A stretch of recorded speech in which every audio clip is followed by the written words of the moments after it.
Eto naman daw po, ang sinasabi ho dito is anomalya daw po sa flood control project iimbestigahan ng Senate Blue Ribbon Committee. Sino po ba yung nandun ngayon? Sa Senate Blue Ribbon Committee, mga kababayan? Si Boss Marcoleta. Sabi ni Addictus Rex, 2 years in the making nga daw yung Pulveron video eh. Di ba? Totoo. No? Ito naman, anomalya sa flood control project iimbestigahan ng Senate Blue Ribbon Committee. Marcoleta, kulelat ka na. No? Dahil ang Pangulo, iniisa-isa na yan. Gusto nyo na naman pagmukain na walang silbi ang Pangulo. Na hindi kumikilos ang gobyerno ni Pangulong Bongbong Marcos. Huli ka na! Inisa-isa na nga ni Pangulong Bongbong Marcos eh. Pumunta na ng Iloilo, nakita yung nakatenga doon. Di ba? Pumunta ng Marikina, sabi, okay dito. Talagang pinagtutuunan ng pansin ng mag-asawang Marcy Teodoro. Yung sa pagbaha sa Marikina. Kasi mga kababayan, talagang yearly bumabaha ho dati sa Marikina. Ngayon bumaha na sa ibang lugar, pero sa Marikina, hindi man lang tumaas doon sa kalsada yung tubig. Good job po yan talaga. Yung mag-asawa na si Mayor namin, si Maan Teodoro at si Congressman Marcy Teodoro, mga bossing. Kapag yung mga baha-baha at merong bagyo, alam namin, nako kaming mga taga-Marikina, na ang tutok ho namin, kaming mga taga-Marikina, ang tutok namin, gaano kadaming tubig ang ibinuhos sa Buso-Buso? Gaano kadaming tubig ang binuhos sa kabundukan ng Rizal? Ganun no? Kasi sa Marikina, minsan, pwedeng mangyari na hindi umuulan mismo sa Marikina, pero ito ang tubig. Dumadaloy, pababa sa amin. Kasi yun po yung sumasalo mismo doon sa mga ibinubuhos ng ulan sa Antipolo, sa Buso-Buso, sa mga bayan, sa mga bundok ng Rizal, galing sa Kogyo, diyan Pero ano po ginawa? Pinagtuunan po ng pansin. Nakita po ng Pangulo yun sa pamamagitan ng mismong pagbisita doon po sa Marikina River, mga kababayan. Di ba? Ito, ano to? Baka naman, no? Baka naman, pagtatakpan mo lang dyan yung mga kapwa mo, senador, no? Nagtatanong lang naman kami, baka mamaya yung mga nahahagip na mga pangalan ng mga senador mga kababayan, mga boss, chief, amo, sir, baka naman magkampi-kampihan lang, no? Kasi nakikita naman natin kung ano po ang style ng mga DDS. Magpapahiring ng mga kung ano-ano, pero ang pakay at layunin lang pala ilihis doon sa tunay. Kagaya nung kay Bato. Yan, mga kasamahan nila Marcoleta. Although sinabi ni Marcoleta, naku, hindi ako kasama sa Duterte Block. hindi daw siya kasama doon sa Duterte Block. Ano yung mga nakita namin? Di ba?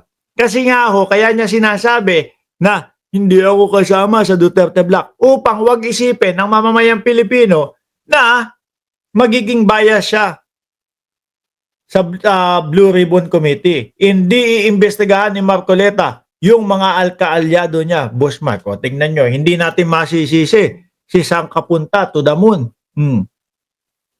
Diba? Kung isipin niya yan. Kasi mga kababayan, yun nga ang dami. Biruin mo si Marcoleta sa impeachment na lang mga bossing. Sa impeachment na lang umaapaw ang ebidensya.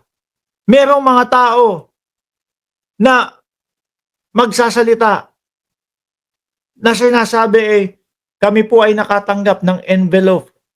May laman 25 to 50,000 pesos. Pero ano ginawa nila? Ano sabi ni Marcoleta? Talo yan. Talo yung impeachment na yan. Ba't hindi nyo pinarinig sa amin? Di ba? Bakit hindi nyo binuksan sa taong bayan? In-archive ninyo, tapos ang sabi ni Senator Tito Soto, mahirap ng halukayin yan. Kapag ka in-archive na, although baliktarin ng Supreme Court. Di ba? Although baliktarin ng Supreme Court yung kanilang desisyon, kailangan pa din naming magbotohan. Tapos knowing na 19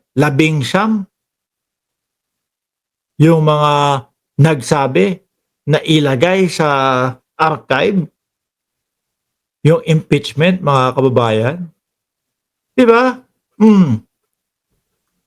Ano pa aasahan natin? Sabi ni Beth Modesto, wag nang umasa kay Marcoleta na gagawa ng tama at hindi bias ang gagawin. Yun nga ho, mga kababayan Yung 2,000 piso, 2,000 piso, ang dami. 2,000 na kuryente, wala na ho ngayon. Libre kapag ang iyong kuryente ay 2,000 pababa. Hindi na ho na pag-uusapan at hindi na po binabanggit ni Marcoleta. Ika nga ng dating Pangulong Duterte, ikaw naman. Pang-ano lang yun, pang-kampanya yung mga ganung banat. Hindi ho kaya ganun din ang ginawa ni Marcoleta para makakuha ng sapat na boto upang manalo sa pagka senador. Ay sige, kahit ito imposible, sasabihin ko 2,000 pababa. Kapag ka 2,000 pababa ang inyong bill sa kuryente, libre na. Tapos nanalo. Kayo naman, pinangakuan na nga kayo. Gusto nyo pa, tuto pa rin. Di ba, mga kababayan? Wala ho to, mga bossing.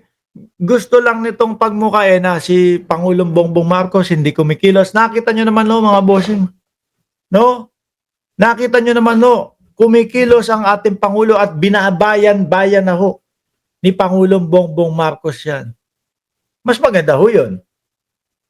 Kasi talagang nakikita ng mamamayang Pilipino yung mga palpak na mga kontraktor na kukolekta sa pera ng bayan at tapos kapag wala na, kumpleto na yung bayad, dyan na lang yan, hayaan mo na. Imbis ho na nakakatulong sa pagsugpo ng baha, ay nakakadagdag pa ho, mga bossing, sa problema sa baha. Di ba? Kaya ito, mga boss, yung sinasabing anomalya sa flood control project, iimbestigahan ng Senate Blue Ribbon. Diyos ko, magiging parang ano lang ho to, mga bossing. Ano ba tawag nun? Pideya liko, mga kababayan. Magiging pideya lik lang ho, mga boss, chief, amo, sir. Yaang sinasabi nila na investigasyon ng flood control. Baka pumanig lang ho yan doon sa mga narinig na natin. Pero mailan yung mga narinig natin na mga senador na merong mga kaibigan, merong mga tatay na nag-aari ng contractor company na nasa gobyerno ho. Ilang senador yung narinig natin, mga boss ni Pamo, sir, na sinasabi na donasyonan ng 30 million ng isang contractor company. Yung isa naman 20 million.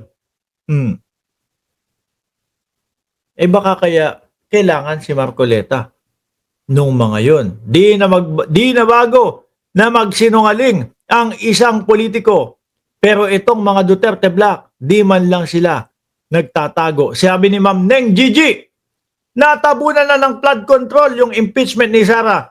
Hanggang ngayon, wala pa ring sagot ang Supreme Court sa MR, sa motion of reconsideration. Sabi ni Sir Archie Beroya, private company Meralco, paano niya mauutusan? Mga 80-80. Ayan na lang, ganyan na lang ho ang tawag natin sa kanila. Mga 80-80. No? Hindi ho ako magtataka na ganyan dahil po doon sa samahan nila sa Net25, ang pinakamatalino daw po para sa kanila o pinakamagaling daw po para sa kanila yung hindi marunong sumunod sa protocol ng PCO. At saka yung paulit-ulit. bago makuha kung ano ang ibig hong sabihin, mga kababayan. Anyway, iwanan na ho natin yan. Dakuin natin. Nako, eto na. Dapat, Boss Mark, iimbestigahan na yung mga donation kay Cheese at kay Boy Dila. No, malaman talaga yan. Kaso nga, ang sabi nila, kapag ka sinabi nung mga yon na ang nagdonasyon ay si Lubiano, hindi yung mismong kumpanya niya, lusot daw. Kumbaga, may mga loophole kasi ang batas, mga boss chief amo, sir. No?